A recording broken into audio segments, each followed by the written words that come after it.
Hong Kong-based airline, which is Cathay Pacific, has suspended all flights to and from Dubai until April 30th, citing the escalating conflict over there. In a statement, the airline said that the decision was taken in view of the developing situation in the region and confirmed that all services on the route stand cancelled until the end of April. Cathay Pacific also warned that further changes to its flight schedule may be required in the coming days, depending on how the situation evolves. The move comes as airlines worldwide reassess routes and safety protocols amid rising tensions across the Middle East. Passengers have been advised to check for updates and make alternate travel arrangements as disruptions continue. Apart from this, we also have concerns from Australia, where Australia has now reassured its citizens that fuel supplies across the country remain stable, despite growing global concerns linked to the ongoing conflict in West Asia.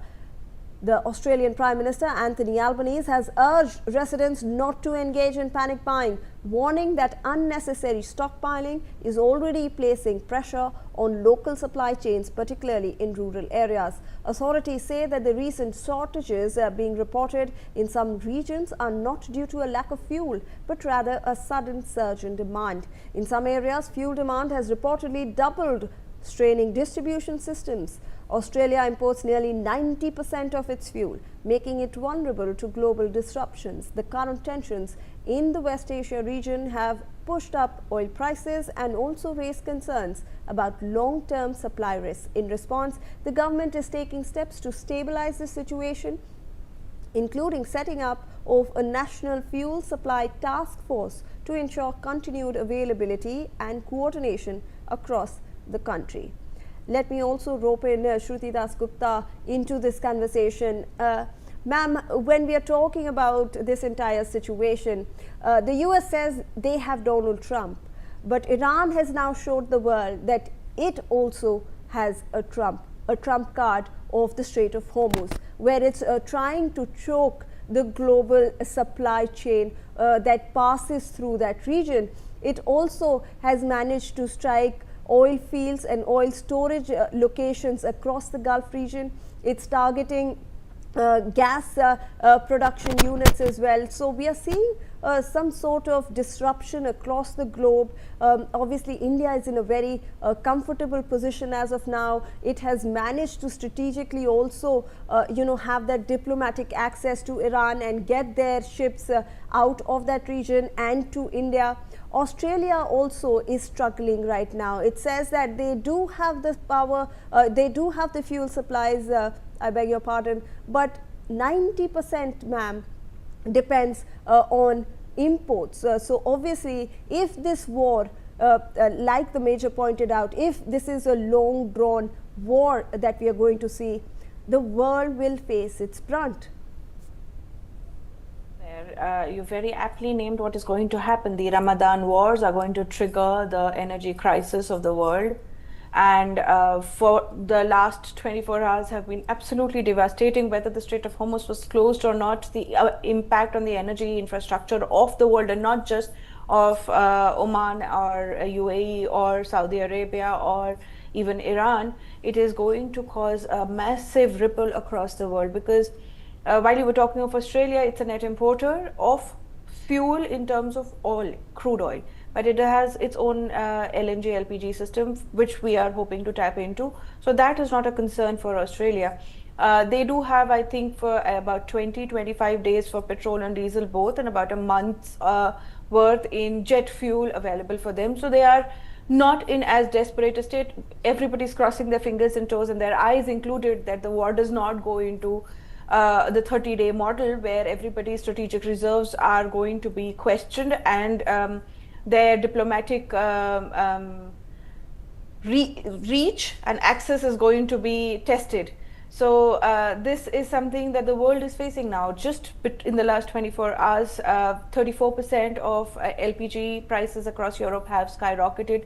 India has managed to have the diplomatic in with Iran and have secured the passage of 22, I believe, the carriers, when the number that was reported. They have managed to talk through that. So a lot of our carriers, which are not just crude oil or gas, but also chemicals and fertilizers, etc., which are dependent on the Strait of Hormuz, they have been allowed to pass. But whether the new supplies will be able to ever reach that particular zone is something we do not know. What we do know is, with the help of Saudi, India has invested heavily in the last few days in the IMEC, and the Suez Canal route is being protected and being utilized by India. The IMEC is hopefully going to turn into the now major route for Europe as well as Asia to transit its good, while the chaos continues in the Gulf of Persia.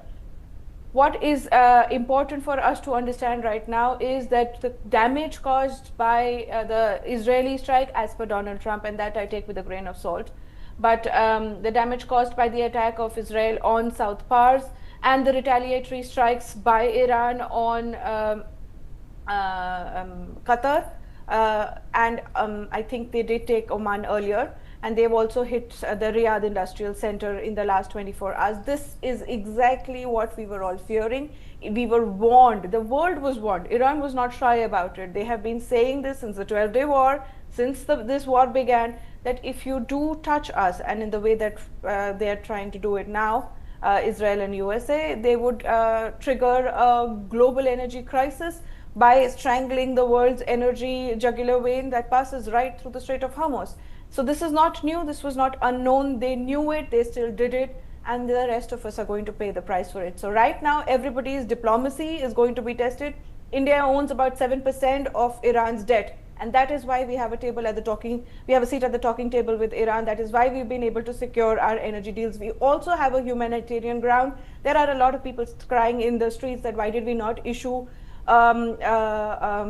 formal declaration of sadness over the passing of Khamenei, but we did do our needful as a diplomatic nation. And then from beyond that, we have also given succor to Iranian ships, the Lavan, and we are protecting 180 of their sailors. And I believe we are also going to try and ensure that those sailors reach home without having to face the war of which they are right now not part of.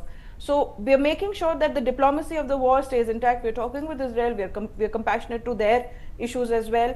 I do believe that there are medical emergencies that are going out, supplies going out to Iran as well. So India is doing its bit to ensure that the humanitarian price is not paid by the common people of Iran. So India stands with Iranians, and Iranians are ensuring that India does not suffer the consequences of a war that it did not ask, did not participate in, and did not start.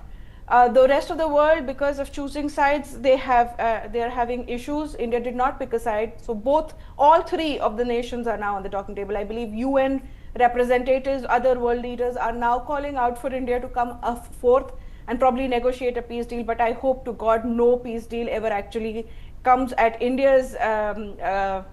India is forced to enact it, because I cannot guarantee USA and Israel would abide by the letter of the law. And I'm not sure that anybody is prepared for the days that are going to come. Absolutely.